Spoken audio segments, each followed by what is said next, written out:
so much. Hello, everyone. Hello. I have a weird relationship with mics, so please forgive me if you see me run this like dance with them or with this one. So I spent my childhood doing inventory and watching my father pay bills. Right? He was an entrepreneur, owned a restaurant. He said, always know what the numbers are. Because if you don't know what the numbers are, you don't know how to make money yet. So I did inventory, and I saw him write checks. And every time I needed money, he said, here you go. Right? And every time I spent money, did whatever I wanted to do, because what I received for doing the work was an opportunity to spend money on myself. Right? So somewhere along the line, I started thinking 2 negatives make a positive. Unless it's a debit card transaction. Right? So I had become accustomed to earning and spending. Earning and spending. I worked the hours, I earned the money, and now because I'm fabulous, I must. That was the tree. But somewhere along in there, he hadn't quite told me what I've come to learn as a money date. Right? So that when he was sitting down and paying those bills, he didn't say, this is accountability. This is how we make sure we know the numbers. This is how we make sure our money works for us. So I missed that completely. Because when I was in financial trouble, he wrote a check, right?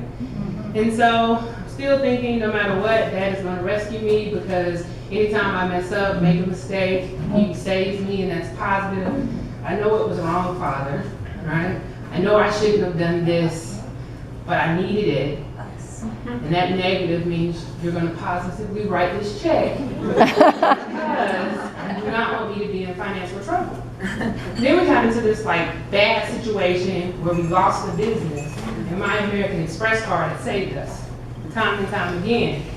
So now that the business is closed, you owe me, right? Because my American Express is not mine anymore, and I have this debt. So when I go make all these bad financial decisions, I'm going to remind you about American Express. We got in this tussle, partly about power, partly about us both trying to figure out what living under new terms meant when we didn't have excess anymore, right? Mom is there, but she just relies on Dad to pay the bills. So she just makes debit card transactions, right? And so I have the job of my dreams because I'm following my instinct. And I'm saying, I understand it's less, but I'm going to go and do this work. And I'm not going to tell my father, because he's going to say, it's not enough money. But I had friends who made less than me, and they lived better than me, right? I don't go on vacations. But this person who makes an hourly wage gets to go on vacations. My kids don't know what the beach is, because we went to the mall, right? So I'm trying to figure out what the lessons are. I'm trying to figure out how we grew up with excess, and I still don't know financial management.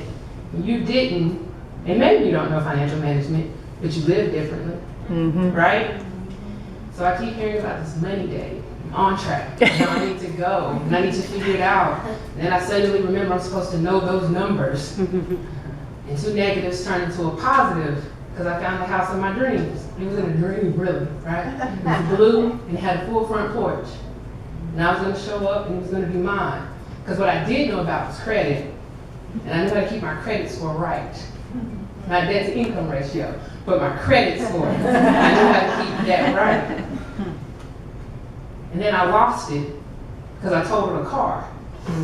And so now I need to go and get a loan because I do not have the funds in order to cover what I need to do to make it to work every day.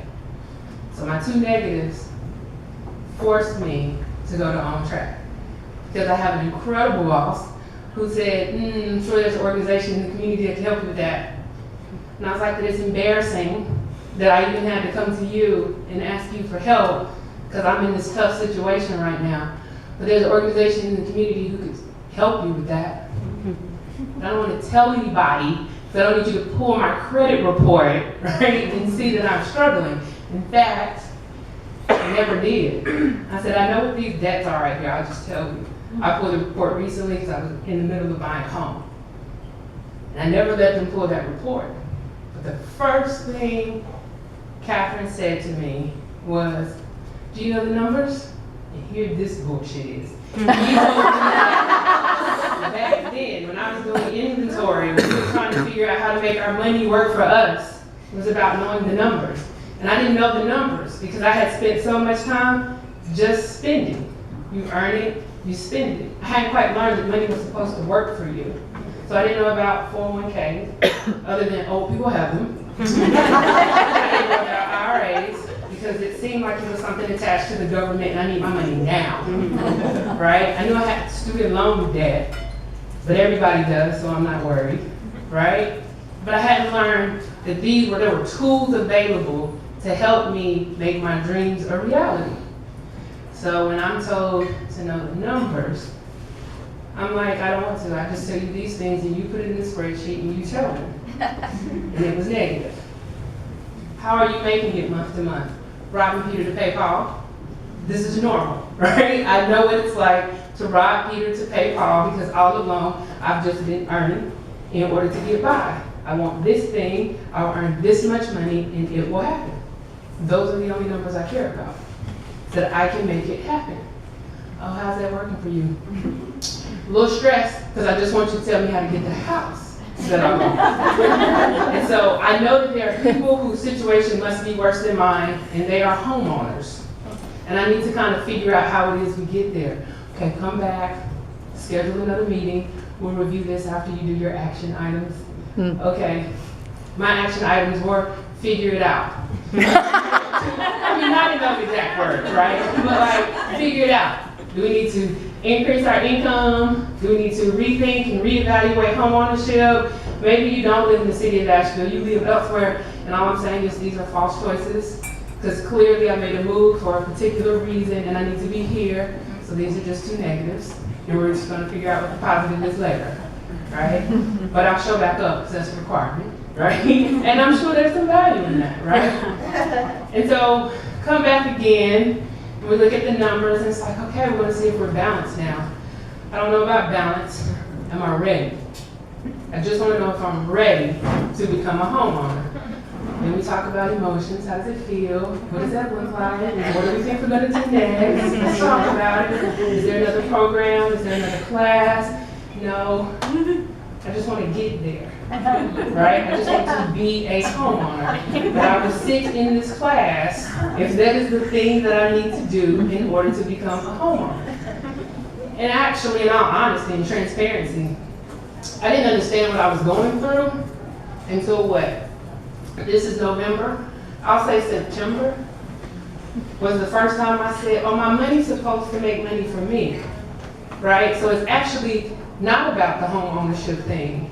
It's about the safety and security that comes along with knowing what your bills will be, that you can cover those bills, and that you are prepared, and that no matter what happens, your money is working for you.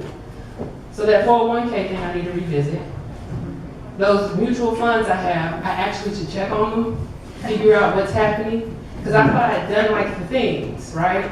You put money here and you walk away. You put money there and you walk away. But you don't have any accountability, you don't really understand, because I actually just gave it to men who were supposed to make it do things for me. And it wasn't doing anything for me because I wanted this one thing and I couldn't get it. It is because of that budgeting process I was able to sit and say, okay, debit, wrong, right? I cannot keep taking debits out and not putting money in savings.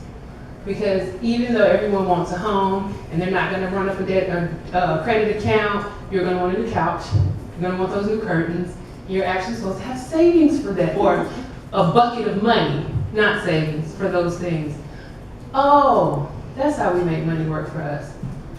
Oh, when we were doing inventory, we were supposed to be accountable for what was coming in and what was coming out. Oh, I was supposed to take those as lessons to remember what cash flow is. Oh, my household budget is actually my business. That was what I was supposed to be learning. And he never said that to me. I knew what debits were, because I know how to spend money. But I didn't know that if you debit too much, you actually don't accomplish your dreams. Because financial security is attached to homeownership. Safety is attached to homeownership. Feelings guide us, they direct us towards the things we need to be successful for whatever the dream is. Oh. So when you said I couldn't borrow money anymore because I had to learn how to apply those lessons, it wasn't because you were mean. It was because you were trying to see if I learned the lessons. Oh, so when I go and tell other people I'm having financial trouble, it's not about judgment. It's about relying on the community to help me accomplish the dream.